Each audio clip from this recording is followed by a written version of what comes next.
नाभि के टलने पर एक सबसे बुरी आदत का जन्म होता है, वो है नाभि को टटोलना।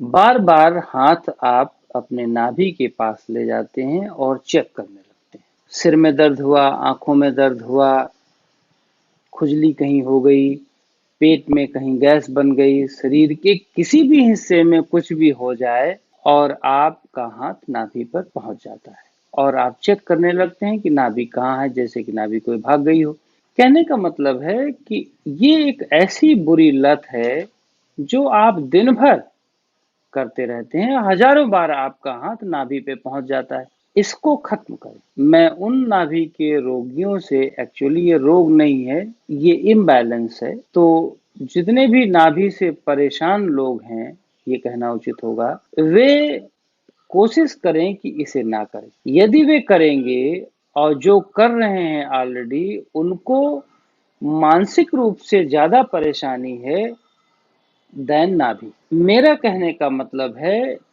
कि आप ऐसी अवस्था ना पैदा कर दें कि आप मानसिक रूप से ज्यादा बीमार हो जाएं बजाय कि नाभि के। नाभि को नाभि वाली ही रोग रहने दें, उसे मानसिक रोग ना बनाएं। इसको हम खत्म कैसे करें?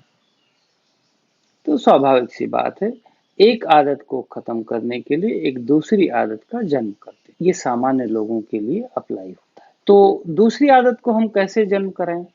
एक ऐसी आदत जो नाभि को भी बेहतर कर दे और वायु को नियंत्रित कर दे। वायु के इम्बैलेंस को बेहतर करने के लिए एब्डोमिनल ब्रीदिंग सबसे बेहतर है, सबसे अच्छी। एब्डोमिनल ब्रीदिंग का मतलब होता है, जो कि मैं पहले भी बता चुका हूं और इसमें भी बता रहा हूं, जब भी आपको ऐसी शंका हो कि आपका ये प्रॉब्लम, शरीर की कोई भी प्रॉब्लम ये नाभि की वजह से हो रही है और आप हाथ वहां ले जा रहे हैं, तो हाथ ले जाने के बजाय आप एब्डोमिनल ब्रीदिंग करना शुरू कर दें। तो एब्डोमिनल ब्रीदिंग कैसे होती है जी? धीरे धीरे आराम से सांस लें और पेट को फुलाएं। बहुत एक्सट्रीम में नहीं, 70-80% फुलाएं और थोड़ी देर के लिए पॉज दे दें, फिर उसके बाद आराम से छोड़ दें, पिचकाएं नहीं।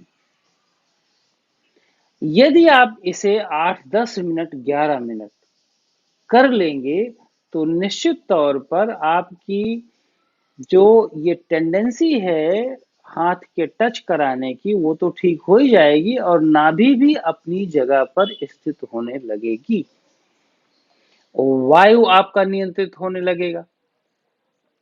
इसलिए ध्यान दें, अपने इस सिस्टम को ठीक करने के लिए, मैनेज करने के लिए आपको एक ऐसी क्रिया की जरूरत है जो कि आप हमेशा कर सकें। खाना खाने के बाद भी कर सकें, खाना खाने के पहले भी कर सकें, और जब भी आपको ये सारी समस्याएं नजर आएं तब भी आप कर सकते हैं। इस प्राणायाम से वात, पित्त और कफ तीनों संतुलित होते हैं और जब ये धीरे धीरे संतुलन होने लगता है तो आपका मन भी संतुलन की अवस्था में आता है। ध्यान दें, वात अगर असंतुलित है तो आप मन को संतुलित नहीं कर सकते।